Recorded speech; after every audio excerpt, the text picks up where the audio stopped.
Welcome to another weekly Friday chat. I wish there was something else to talk about, but there's really not much else going on in the world besides the debt ceiling issue. So that's what we're going to get into today.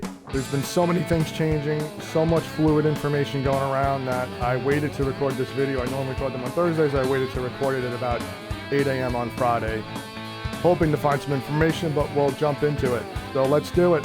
All right, well, first and foremost, want to wish everyone a safe and happy Memorial Day weekend. I want to give thanks to and my thoughts and prayers to all the people that served in the military and to all the ones that gave the ultimate sacrifice. So thank you so much.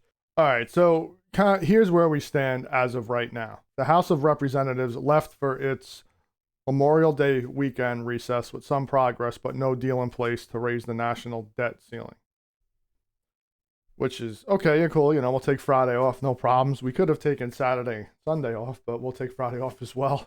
As the White House and top Republicans sought to agree on the central issues of the government spending levels, now negotiators are arrowing in on a 2-year spending deal that would raise the debt ceiling for the same amount of time, extending it past the 2024 election. Leaders are hoping to reach and pass a deal next week ahead of the June 1st deadline, when the government can run short of funds to pay its bills on time.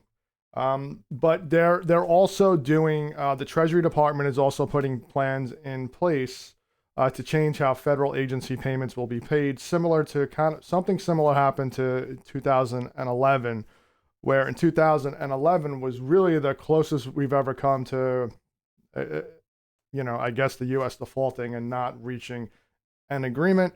The other time was during the War of 1812, believe it or not, when the Treasury building literally burned down. So since the Treasury Department building burnt down during the War of 1812, they missed some payments, but that's never been an issue, and this has never happened in the history of what's going on. So it's really kind of interesting to see what's going on. I personally think, and maybe this is just my own way of thinking, is that it's insane for this not to get done. Common sense will come to play. I know that sounds like a silly word to use when it comes to our government, that they actually be using common sense. The fact that we've gotten here is insane.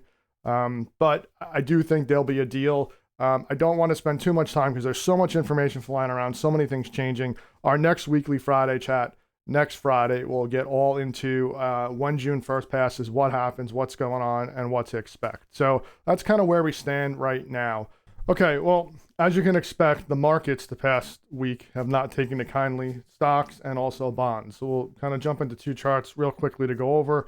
We're also going to be having a wrap the week come out towards the end of next week or the beginning of the following week, when I have time to get into it with all the debt ceiling stuff. But as you can imagine, here's a chart of the S&P 500, and it's not really done very well this week. We're off about 1.11%, so a little bit under 1% for the week, which in all the craziness that's going on, that's not the end of the world. Small cap stocks have been kind of getting beaten up more.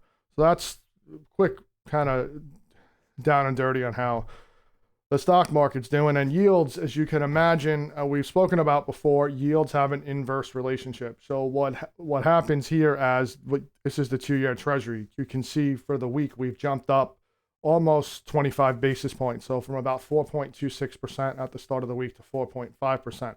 What that means, yields are rising, which means bond prices are coming down.